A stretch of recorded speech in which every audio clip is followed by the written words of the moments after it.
হযরত আবু বকর সিদ্দিক রাদিয়াল্লাহু তাআলা রাসূল পাক সাল্লাল্লাহু আলাইহি সাল্লামের যুদ্ধের ঘোষণা দিলেন। যুদ্ধের ঘোষণা দেওয়া হলো। যুদ্ধ ঘোষণার পর রাসূল পাক সাল্লাল্লাহু আলাইহি সাল্লাম বললেন, তোমরা আমাকে কিভাবে সহযোগিতা করবা, কার কাছে কি আছে? সাহাবায়ে কেরাম বাড়ি থেকে বিভিন্ন জিনিস এনে দিলেন। হযরত উমর তার সম্পত্তির অর্ধেকটা এনে দিলেন। হযরত উসমান একটা পুরো ব্যবসার অংশটা দিয়ে দিলেন। হযরত আবু বকর সিদ্দিককে দেখে না, সবাই যার যার ক্ষমতা অনুযায়ী ইসলামের জন্য রাসূলের ডাকে সাড়া দিয়ে সেখানে দান করা আরম্ভ করল। মহিলাদের শরীরে কোনো স্বর্ণ ছিল না, সব খুলে দিয়ে দিল ইসলামের জন্য, সব বিলীন করে দিল।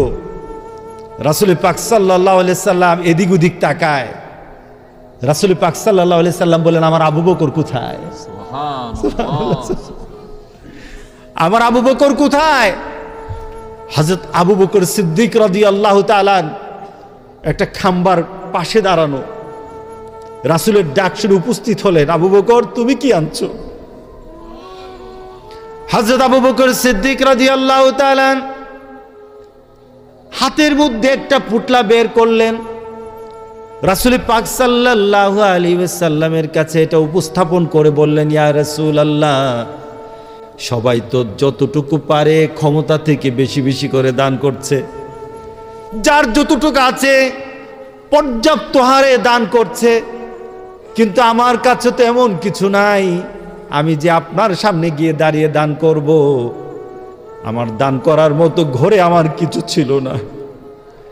ইয়া রাসূলুল্লাহ, এই যে পুটলাটা আছে, এই পুটলার মধ্যে যা আছে, ঘরে যা ছিল সব কিছু এটার মধ্যে নিয়ে এসেছি, ঘরে আর কিছু নাই। আল্লাহ রাসূল ছাড়া ঘরে আমার আর কিছু নাই।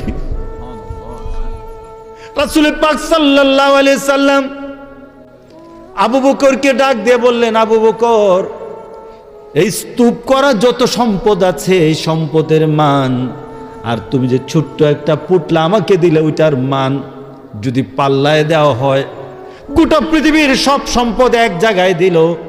আবু বকর, তোমার ভিতর থেকে যে মহব্বতের টানে যেটা দান করলা, ওই দানের সমান গোটা পৃথিবীর সম্পদ হবে না। কি ছিল করে তাদের? কি ছিল করে? রাসূল ছাড়া কিছু না, রাসূলের চরিত্র ছাড়া কিছু ছিল না।